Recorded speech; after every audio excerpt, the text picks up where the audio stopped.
अस्सलाम वालेकुम दोस्तों, उम्मीद करता हूँ आप सब लोग खैरियत से होंगे।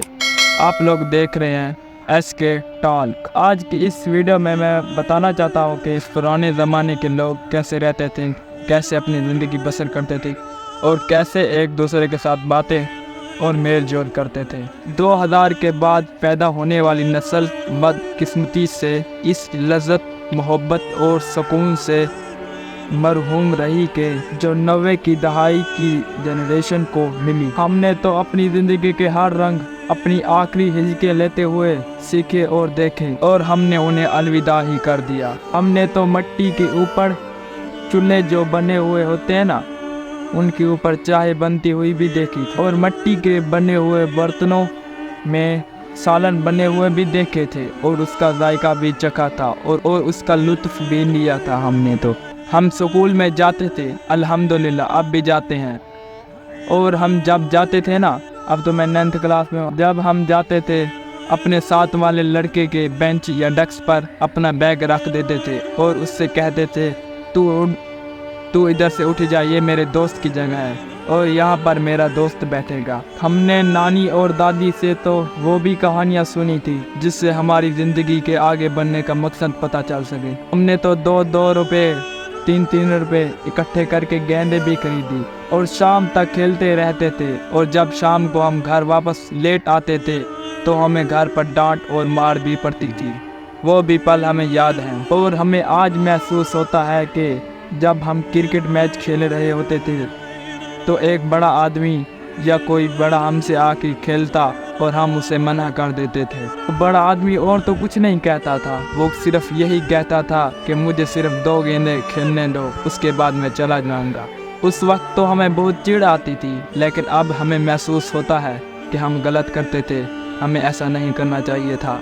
वो हमसे बड़ा था। हमने मेहमानों की आमद पर घर पर जश्न का सा माहौल देखा और उनके वापस जाने पर वो हमें 10 या 20 दे देते थे। उसे हम अपने लिए बहुत बड़ा खजाना समझते थे। और मेहमानों की बची हुई प्लेट पर बिस्किट पड़े होते थे, उन पर हमने बहुत हाथ साफ किए, जैसे कि उसे उठा लिया और बाद में उसका नतीजा भुगतना पड़ा हमें। और क्लासरूम में हम अपनी टीचर या उस्ताद के टेस्ट वगैरह स्टाफ रूम में रखने जाते थे और इसे हम बहुत बड़ा एजाज़ समझते थे। और क्लास में तो हमने टेस्ट के लिए एक पेज के दौरान भी बहुत भीख मांगी थी और कभी कभार तो हमने ये भी किया था, तो हम उसकी कॉपी उठा लिया करते थे और 3-3 4-4 पेज निकाल लिया करते थे, जिससे हमारा गुजारा तो हो जाता था, उस गरीब का तो नुकसान हो जाता था। हम तो पड़ोसियों के घर खाना देते जाते थे और वहाँ से लेते भी थे और पड़ोसियों के घर आने वाले मेहमानों को हम अपने घर ले आते थे और उसे एजाज़ करार देते थे। और जब सुबह स्कूल जाने की बारी आती तो हम सुबह टीवी चला देते और हम उसमें प्रोग्राम कार्टून वगैरह देखते और बैग उठाते और स्कूल भाग जाते थे। और हमने 50-50 ऐनक वाला जिन, हातिम ताई और चुनरी वाले जैसे ड्रामे पुराने होते थे वो हमने बहुत देखे थे। और जुमे वाले दिन हम स्कूल जाते तो स्कूल वाले बैग में आधी किताबें रख देते थे और सोचते थे कि आज तो जुम्मा है, आज तो जल्दी छुट्टी हो जाएगी। हमने आखिरी पीरियड के दौरान बजती हुई घंटी का वो भी मज़ा लिया जो आपने नहीं लिया होगा। 90% लोगों में तो हो ही नहीं सकता कि उन्होंने किसी क्लास रूम से चाक चोरी ना किए हो। और ये हो ही नहीं सकता कि रास्ते में स्कूल से घर जाते वक्त किसी दरख्त फलदार हो और उसे बट्टे मारकर या पत्थर मारकर उससे फल तोड़ के खाए ना हो।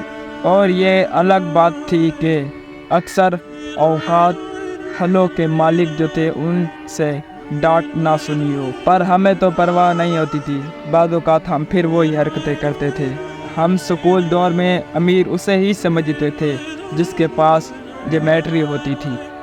पानी के लिए अक्सर जो बोतल कंधों पर लटकाई जाती थी और स्कूल जाते थे तो हमारे पास एक टिफ़न मौजूद होता था।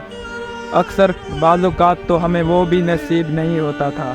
टीचर की गैर हाज़िरी के लिए मांगी हुई दुआ बहुत कम ही कबूल होती थी क्योंकि वो राह से वापस आ जाती थी। फारिग पीरियड में हम अक्सर अपने बुज़ुर्गों की अजदाद बयान करते थे اور خود سے بنائے گئے قصے سناتے تھے ایک دوسرے کو۔ کبھی بھی اسکول میں ہاتھوں کے ناخنوں کی وجہ سے اسمبلی میں ہم نے مار نہیں کھائی۔ جیسے ہی چیکنگ کرنے کے لیے ہمارے استاد سامنے آتے تو ہم اپنے ناخنوں کو اپنے دانتوں سے رگڑ کر صاف کر دیا کرتے تھے، اور جوتوں کی پالش کے لیے ہم اپنا جوتا اپنی پاؤں کی دوسرے جو پینٹ ہوتی ہے اس سے رگڑ کر صاف کر دیا کرتے تھے اور وہ صاف ہو جایا کرتا تھا۔ اور ہماری امیدیں بھی بہت ٹوٹی ہیں۔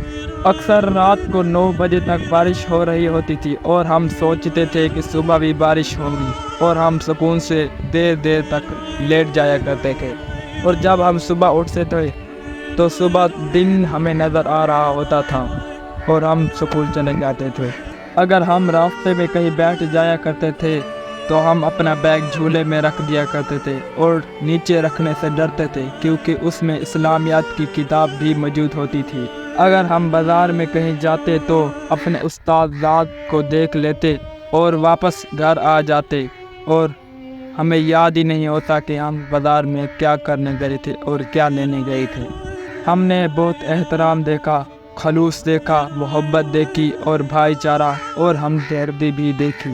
ہم نے لوگوں کے ساتھ مٹھاس اور دعوے بھی دیکھے۔ ہم نے انسان کو انسان کے روپ میں دیکھا۔ ہم نے عشاء کی نماز کے بعد فوراً سونے کا مزہ بھی چکھا، اور فجر کی نماز کے بعد پھوٹتی ہوئی روشنی کا بھی مزہ لیا۔ اس ٹاپک سے ہمیں یہ سبق ملتا ہے کہ پرانے وقتوں میں تو گھر کچے ہوتے تھے لیکن انسان پکے ہوتے تھے من کے۔ اب مکان تو پکے ہیں پر انسان کچے ہیں دل کے بھی اور امن سکون کے بھی۔ اللہ تعالیٰ آپ کا حامی و ناصر ہو۔ اگر اس سبق سے میری کوئی مسٹیک یا غلطی آپ کو نظر آ رہی ہو تو آپ مجھے کمنٹ سیکشن میں بتا سکتے ہیں۔ اللہ حافظ، اللہ نے کیا بار۔